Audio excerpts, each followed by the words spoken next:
ಎಲ್ಲರಿಗೂ ನಮಸ್ಕಾರ. Welcome to my channel Sonu special.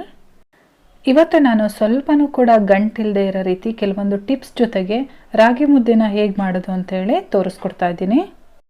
ಹೊಸದಾಗಿ ಮುದ್ದೆ ಮಾಡೋರು ಕೂಡ ಸ್ವಲ್ಪನೂ ಗಂಟಿಲ್ಲದೆ ಇರೋ ರೀತಿ ಮಾಡ್ಕೊಳ್ಬೋದು. ಬನ್ನಿ ಹಾಗಾದರೆ ರಾಗಿ ಮುದ್ದೆನ ಗಂಟಿಲ್ಲದೆ ಇರೋ ರೀತಿ ತುಂಬ ಸಾಫ್ಟಾಗಿ ಹೇಗೆ ಮಾಡೋದು ಅಂತೇಳಿ ನೋಡ್ಕೊಳ್ಳೋಣ.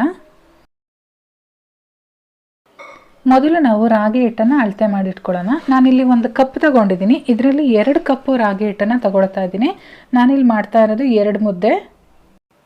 ಇಷ್ಟು ರಾಗಿ ಹಿಟ್ಟಲ್ಲಿ 2 ದೊಡ್ಡ ಗಾತ್ರದ ಮುದ್ದೆ ಆಗುತ್ತೆ. ನೋಡಿ, ನಾನು ಈ ಸೈಜ್ದು ಕಪ್ ತಗೊಂಡಿದ್ದೀನಿ. ರಾಗಿ ಹಿಟ್ಟನ್ನು ಅಳತೆ ಮಾಡಿಕೊಂಡು ಒಂದು ಸೈಡಲ್ಲಿ ಇಟ್ಕೊಂಡಿಡೋಣ. ಇವಾಗ ಅದೇ ಕಪ್ಪಲ್ಲಿ ನಾನು 3 ಕಪ್ಪು ನೀರನ್ನು ಒಂದು ಪಾತ್ರೆಗೆ ಹಾಕ್ಕೊಳ್ತಾ ಇದ್ದೀನಿ. 1 ಕಪ್ ರಾಗಿ ಹಿಟ್ಟಿಗೆ 1.5 ಕಪ್ ನೀರು ಥರ ನಾವು 3 ಕಪ್ಪನ್ನ ಸೇರಿಸ್ಕೊಳ್ತಾ ಇದ್ದೀನಿ. ಈ ರೀತಿ ಅಳತೆ ಮಾಡಿ ಹಾಕೊಳ್ಳೋದ್ರಿಂದ ರಾಗಿ ಮುದ್ದೆ ತುಂಬ ಪರ್ಫೆಕ್ಟಾಗಿ ಬರುತ್ತೆ. ತುಂಬ ತೆಳುವೂ ಆಗೋದಿಲ್ವ, ತುಂಬ ಗಟ್ಟಿನೂ ಆಗೋದಿಲ್ಲ. ಇವಾಗ ನೋಡಿ, ನಾನು ಇದಕ್ಕೆ ಒಂದು 2 ಕಾಳಷ್ಟು ಉಪ್ಪನ್ನು ಸೇರಿಸ್ಕೊಳ್ತಾ ಇದ್ದೀನಿ.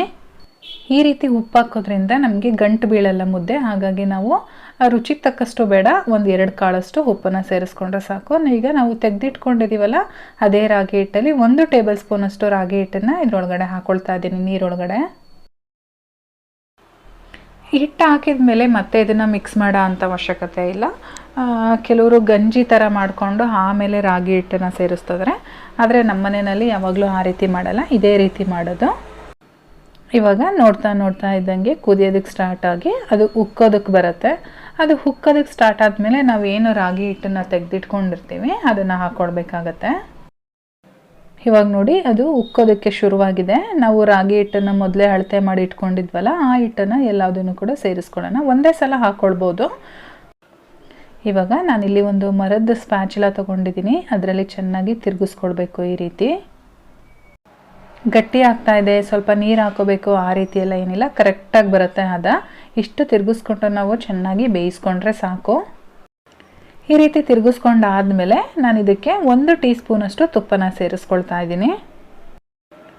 ತುಪ್ಪ ಸೇರಿಸ್ಕೊಂಡಾದ್ಮೇಲೆ ಇದರಲ್ಲಿರೋಂಥ ಸ್ಪ್ಯಾಚುಲ ನಾನು ಹೊರಗಡೆ ತೆಗೆದು ಒಂದು ಲಿಡ್ ಕ್ಲೋಸ್ ಮಾಡಿ ಒಂದು 5 ರಿಂದ 6 ನಿಮಿಷಗಳ ಕಾಲ ಲೋ ಫ್ಲೇಮಲ್ಲಿ ಇಟ್ಕೊಂಡು ಬೇಯಿಸ್ಕೊಳ್ತೀನಿ. ನಾನಿಲ್ಲಿ ಒಂದು 5 ನಿಮಿಷ ಚೆನ್ನಾಗಿ ಬೇಯಿಸ್ಕೊಂಡಿದ್ದೀನಿ. ಚೆನ್ನಾಗಿ ಬೆಂದಮೇಲೆ ಘಮ ಬರೋಕ್ಕೆ ಸ್ಟಾರ್ಟ್ ಆಗುತ್ತೆ. ನಿಮ್ಗೆ ಅವಾಗ ಗೊತ್ತಾಗುತ್ತೆ ಮುದ್ದೆ ಚೆನ್ನಾಗಿ ಬೆಂದಿದೆ ಅಂತೇಳಿ. ಆವಾಗ ಮತ್ತೆ ನಾವು ಈ ರೀತಿ ಚೆನ್ನಾಗಿ ತಿರುಗಿಸ್ಕೊಳ್ಬೇಕು. ನಾನಿಲ್ಲಿ ನಾನ್ ಸ್ಟಿಕ್ ಪಾತ್ರೆ ಉಪಯೋಗಿಸಿರೋದ್ರಿಂದ ಅದು ಎಲ್ಲೂ ಅಂಟ್ತಾ ಇಲ್ಲ, ಅಷ್ಟು ಚೆನ್ನಾಗಿ ಬರ್ತಾ ಇದೆ. ತಿರುಗಿಸ್ತಾನೆ ಮುದ್ದೆ ಆಗ್ತಾ ಇದೆ. ನೀವು ನೋಡ್ತಾ ಇರ್ಬೋದು, ಸ್ವಲ್ಪನೂ ಕೂಡ ಗಂಟಿಲ್ಲ, ಅಷ್ಟು ಚೆನ್ನಾಗಿ ಆಗ್ತಾ ಇದೆ. ನೀವು ಮನೆಯಲ್ಲಿ ಸಿಂಪಲ್ಲಾಗಿ ಒಬ್ಬರಿಗೆ ಇಬ್ಬರಿಗೆ ಮಾಡೋದಾದರೆ ಈ ಮೆಥಡ್ನ ಫಾಲೋ ಮಾಡ್ಕೊಂಡು ಮಾಡಿದರೆ ತುಂಬಾ ಚೆನ್ನಾಗಿ ಬರುತ್ತೆ ಮುದ್ದೆ. ಇವಾಗ ಮುದ್ದೆ ಕಟ್ಟೋದಕ್ಕೆ ರೆಡಿಯಾಗಿದೆ. ಸ್ಟವ್ ಸ್ವಿಚ್ ಆಫ್ ಮಾಡಿಕೊಂಡು ಪಾತ್ರೆನ ಕೆಳಗಿಟ್ಕೊಳ್ಳೋಣ. ನಾನಿಲ್ಲಿ ಚಪಾತಿ ಲಟ್ಸ ಅಂತ ಮಣೆನ ತೊಗೊಂಡಿದ್ದೀನಿ. ನೀವು ಬೇಕಾದರೆ ಮರದ್ದು ಬರುತ್ತಲ್ಲ, ಆ ಮಣೆ ಬೇಕಾದರೆ ತೊಗೊಳ್ಬೋದು. ಇವಾಗ ನಾನು ದೊಡ್ಡ ಗಾತ್ರದ 2 ಮುದ್ದೆನ ಮಾಡ್ತೀವಿ. ನೀವು ಚಿಕ್ಕದಾಗಿ ಮಾಡ್ಕೋತೀರಾ ಅಂದರೆ ಇದರಲ್ಲೇ 3 ಮಾಡ್ಕೊಳ್ಬೋದು. ಮುದ್ದೆನ ರೌಂಡ್ ಶೇಪಲ್ಲಿ ಕಟ್ಟೋದಕ್ಕಿಂತ ಮುಂಚೆ 1-2 ಸಲ ಈ ರೀತಿ ನಾದ್ಕೊಳ್ಳಿ. ಈ ರೀತಿ ಮಾಡೋದ್ರಿಂದ ತುಂಬ ಸ್ಮೂತಾಗಿ ಬರುತ್ತೆ ಮುದ್ದೆ.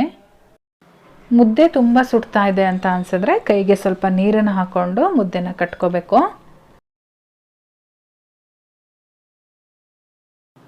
ಇವಾಗ ನೋಡ್ತಾ ಇರ್ಬೋದು, ಮುದ್ದೆ ರೆಡಿಯಾಗಿದೆ. ಮೇಲ್ಗಡೆ ಟೆಕ್ಸ್ಚರ್ ನೋಡ್ತಾ ಇರ್ಬೋದು ಎಷ್ಟು ಸ್ಮೂತಾಗಿ ಬಂದಿದೆ ಅಂತ ಹೇಳಿ. ಇವತ್ತು ನಾನು ತೋರಿಸ್ಕೊಟ್ಟಿರೋ ರೀತಿ ನೀವು ಕೂಡ ಮುದ್ದೆ ಮಾಡಿದರೆ ನಿಮಗೂ ಇದೇ ರೀತಿ ಬರುತ್ತೆ. ಇವಾಗ ನಾವು ಇದೇ ರೀತಿಯಾಗಿ ಇನ್ನೊಂದು ಮುದ್ದೆಗೆ ತೆಗೆದಿಟ್ಟಿದ್ದೀವಲ್ಲ, ಆ ಹಿಟ್ಟನ್ನು ಹಾಕ್ಕೊಂಡು ಸೇಮ್ ಇದೇ ಥರ ಆ ಮುದ್ದೆನೂ ಮಾಡ್ಕೊಳ್ಳೋಣ. ನೋಡಿದ್ರಲ್ಲ ಎಷ್ಟು ಈಸಿಯಾಗಿ ಮುದ್ದೆನ ಮಾಡ್ಬೋದು ಅಂತ ಹೇಳಿ. ನಾನಿವತ್ತು ಈ ಮುದ್ದೆನ ಹಸಿ ಅಲಸಂದೆ ಕಾಳು ಸಾಂಬಾರಿಗೆ ಮಾಡಿದ್ದೀನಿ. ಬಸ್ಸಾರು, ಉಪ್ಸಾರು, ಅಲಸಂದೆ ಕಾಳು ಅಥವಾ ಯಾವುದೇ ಹಸಿ ಕಾಳು ಸಾಂಬಾರು ಆಗಿರ್ಬೋದು, ತುಂಬಾ ಚೆನ್ನಾಗಿರುತ್ತೆ. ಅದರಲ್ಲೂ ಕೂಡ ಚಿಕನ್ ಸಾಂಬಾರು ಜೊತೆಗೆ ತುಂಬಾ ಚೆನ್ನಾಗಿರುತ್ತೆ.